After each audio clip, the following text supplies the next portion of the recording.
বন্ধুরা, কেমন আছো তোমরা সবাই? রত্না লাইফস্টাইলের আরেকটি ব্লগে তোমাদের সকলকে স্বাগত জানাই।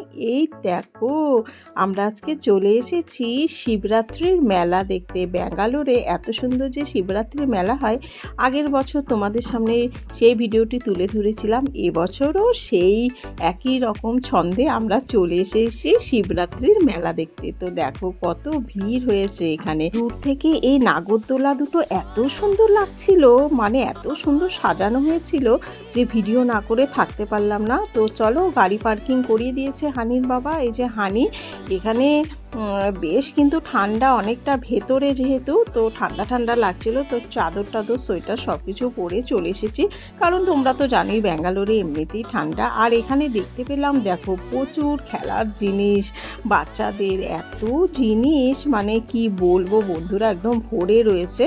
আর এখানে এক ভদ্রমহিলা দেখো ডান্স করছিল, তো সেটাই একটুখানি ভিডিও করে নিলাম। আর এখানে কিন্তু পুরো ভিড় বন্ধুরা, এই ভিড়ের মধ্যে দিয়ে যাচ্ছে সামনের দিকে। সব বাচ্চাদেরই খেলার জিনিস, কত কিছু পাওয়া যাচ্ছে এখানে, বিক্রি বাট্টা হচ্ছিল। তো এখানে খেলে হানির বাবা দেখো এই বাটিটা পেয়েছে। নাম্বার ম্যাচিং খেলা এটা এক ধরনের।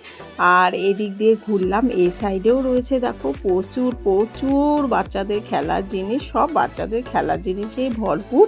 আর বাইরের দিকে কিন্তু আমরা কিন্তু এখন মেলার একটুখানি বাইরের দিকে চলে এসেছি। এখানে হরেক রকম মাল জিনিসপত্র পাওয়া যায়, যেমন এই সাইডে লোহার উনুন টুনুন থেকে শুরু করে কড়াই টড়াই, মানে লোহার কাঠের অনেক ধরনের ঘরের সামগ্রী পাওয়া যাচ্ছিল। তো এখান থেকে একটু কেনাকাটি করেছি, করে মেলাটা দেখলাম, দেখে এখান থেকে নিয়ে নিয়েছি বন্ধুরা ভেলপুরি খেতে খেতে এখন ফিরে যাব বাড়ি। তো বন্ধুরা, ভিডিওটা কেমন লাগলো জানিও, আর সাবস্ক্রাইব করে পাশে থেকো।